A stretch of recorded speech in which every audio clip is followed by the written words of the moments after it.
sukacita yang besar bagi saya boleh berada di tengah-tengah mama untuk bersama-sama kita ada dalam ibadah rumah tangga di Rayon yang Madaluri saat ini. Baik, Bapak Mama, saudara-saudari, tema yang saya angkat untuk mendasari akan perenungan firman Tuhan pada malam hari ini adalah cinta kasih itu universal. Cinta kasih itu universal. Nah, Bapak Mama, saudara-saudari yang kekasih, ketika kita berbicara mengenai kasih, ini bukan lagi hal yang baru. Apalagi orang Kristen itu dikenal dengan ajarannya tentang kasih.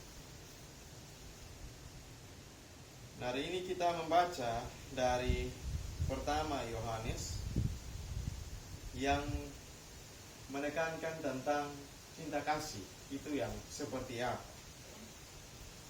Nah, Bapak Mama, saudara-saudari yang terkasih, di sini saya mengartikan kasih itu atau cinta itu adalah perasaan kasih yang diwujudkan dengan berbagai rupa-rupa tindakan.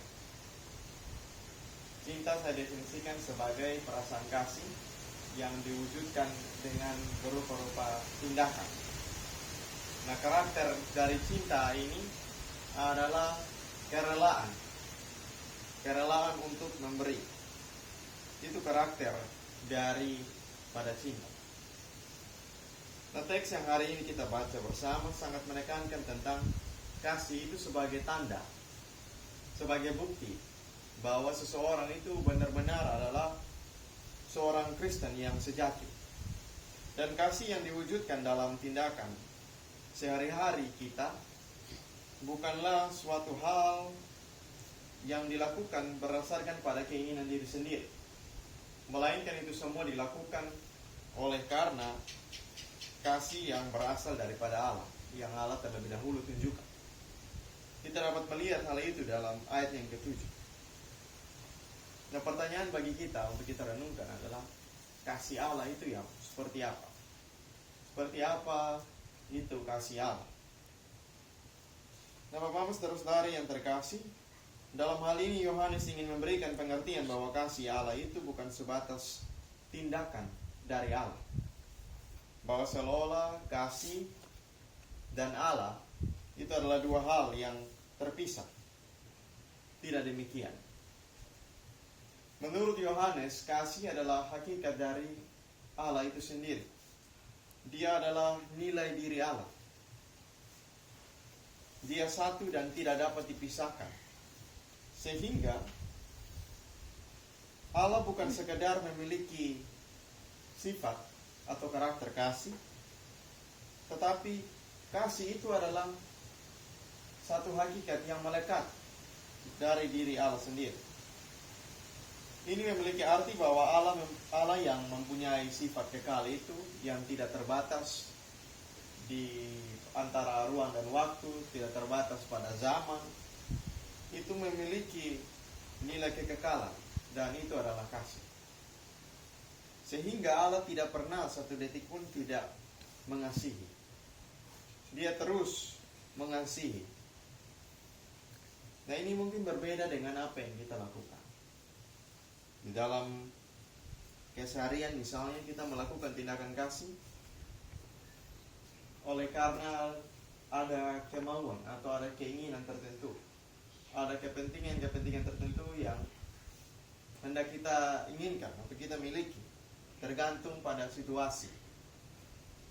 Tergantung momen orang bilang. Nah, ini saya ambil contoh misalnya ketika misalnya ambil contoh saya ingin memperoleh sesuatu. Jadi saya sudah di rumah tinggal dengan orang tua. Biasanya sampai kerja. Misalnya, biasanya sampai bangun pagi. Tapi tiba-tiba bangun pagi jam 5 misalnya. Tiba-tiba su kerja dalam rumah, susah pel, masak dan lain sebagainya. Semua pekerjaan rumah beres.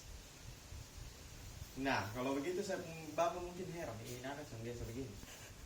Dia biasa bangun ini mungkin jam 8, jam 9 dan seterusnya.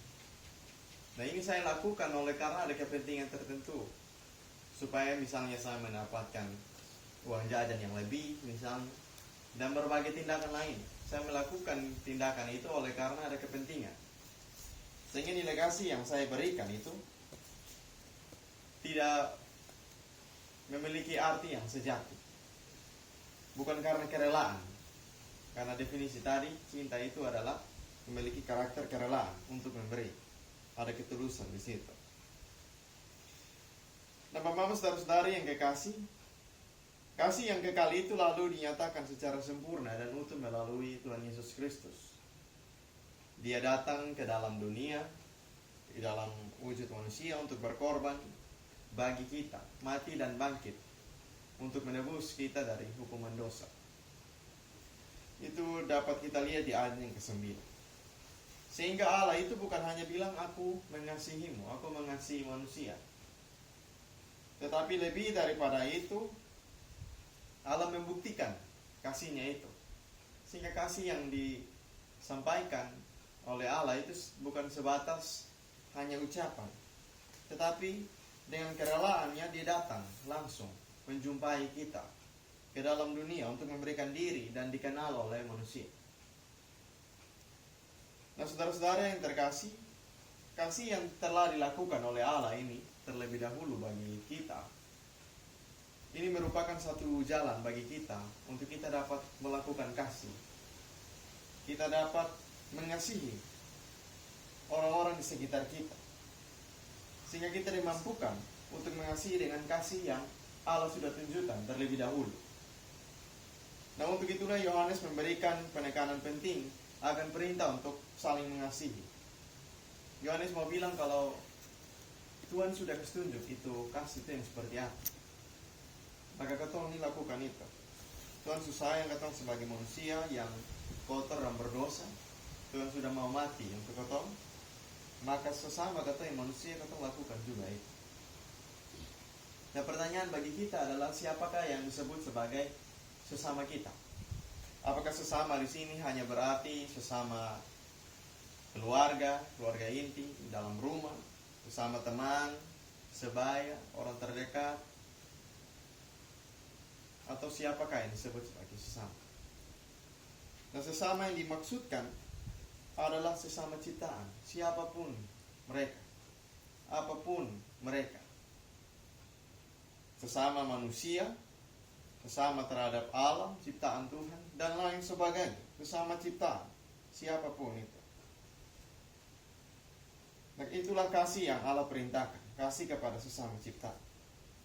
Bahkan termasuk juga pada orang-orang yang membenci kita, yang merancangkan yang jahat. Kalau kita lihat dalam Injil Matius pasal 5 ayat 46 hingga 48, di teks itu Yesus ingin memberitahukan bahwa kasih terhadap sesama itu dia sama dengan kasih terhadap Allah. Dia tidak boleh dipisahkan. Atau dalam teks itu juga menyampaikan kalau jikalau kamu mengasihi orang mengasihimu, apakah artinya bagimu? Orang yang tidak mengenal Allah pun berbuat demikian. Sehingga di sini Yesus ingin mengatakan bahwa kasih yang sejati adalah ketika kita mengasihi orang-orang yang bahkan sulit untuk kita kasih. Sehingga Bapak-Bapak, saudara-saudara yang terkasih, level mengasihi kita sebagai anak-anak Allah yang telah diselamatkan itu lebih tinggi. Kita hanya berpotensi mengasihi sesama kita, orang-orang di sekitar kita, karena bisa jadi karena ada dia punya kepentingan. Oleh karena itu, dalam hal ini Yesus sedang mengajar bahwa cinta terhadap mereka yang tidak berdaya, cinta pada mereka yang terhilang, mereka yang terasingkan, merupakan bentuk kasih yang sejati.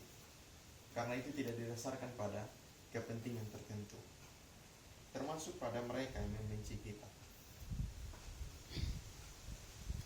Nah, hari ini kita belajar bersama bahwa Allah adalah kasih. Dengan kita mengasihi sesama kita, dengan kita berbuat sayang, dengan kita punya sesama, kita sedang menunjukkan bahwa Allah itu mengasihi kita, bahwa Allah itu tidak pernah meninggalkan kita sendirian. Karena kasih yang Allah berikan itu diwujudkan melalui tindakan kita untuk mengasihi orang-orang di sekitar kita. Allah telah menunjukkan bukti cintanya. Untuk itu Ia menuntut dan memerintahkan kita agar kita mengasihi, itu sebagai buah iman akan kepercayaan kita terhadap Tuhan. Nah, Bapak Mama, saudara-saudari yang terkasih, bagian terakhir yang ingin saya bagikan untuk kita semua renungkan adalah bahwa kasih yang universal, kasih yang terhadap sesama, terhadap semua ciptaan, melingkupi segala aspek kehidupan manusia. Bahwa dari hal ini kita tidak boleh memisahkan antara kasih kepada Allah dan kasih kepada manusia. Nah, di dalam hukum yang terutama yang Yesus ajarkan, Yesus mengatakan bilang, kasihilah Tuhan Allahmu dengan segenap hati, segenap akal budi, segenap jiwa, dan lain sebagainya. Dan hukum yang kedua, Tuhan Yesus bilang yang setara, yang sama dengan itu, kasihilah sesamamu manusia. Sehingga kedua bentuk ini tidak boleh dipisahkan. Sehingga boleh kita pergi gereja, kebaktian minggu, melakukan ibadah dan lain sebagainya. Tetapi di saat yang bersamaan sebelum pergi ke gereja kita sedang membenci seseorang, kita sedang berkata kasar dan lain sebagainya. Dan kita mengabaikan, lantas kita bilang ibadah lebih penting dan lain sebagainya. Itu tidak bisa berlaku demikian. Sebab dalam pertama Yohanes ayat 20 mengatakan dengan tegas bahwa jika seseorang berkata ia mengasihi Allah tetapi dia membenci dia punya saudara yang dia lihat, maka pertama Yohanes di sini mengatakan bahwa dia adalah pendusta. Dia tidak mungkin mengasihi Allah. Sehingga kita tidak mungkin mengasihi Allah, tetapi lantas di saat yang bersamaan kita membenci ciptaan karya tangan Allah itu sendiri. Sehingga Bapak Mama pada akhirnya di dalam kehidupan rumah tangga kita mengasihi sesama kita bukan karena apa-apa, bukan karena ada kepentingan atau ada keinginan di dalam kehidupan kita, melainkan semua murni ketulusan hati oleh karena kesadaran kita bahwa Tuhan telah mengasihi kita terlebih dahulu. Tuhanlah yang adalah kasih itu, Tuhanlah yang menunjukkan cinta itu bagi kita. Sehingga dengan kehadiran kita di dalam rumah tangga kita menunjukkan benar bahwa Allah benar-benar hadir di dalam kehidupan antar sesama kita, di dalam keluarga kita, di masyarakat, di dalam pekerjaan, dan berbagai aspek yang lainnya di dalam setiap kehidupan kita. Untuk itu, marilah kita saling mengasihi dengan kasih yang merangkul sesama kita, bukan kasih yang didasarkan pada kepentingan tertentu atau pada keegoisan diri. Tuhan kiranya memberkati kita dengan sabda kebenaran firman. Amin.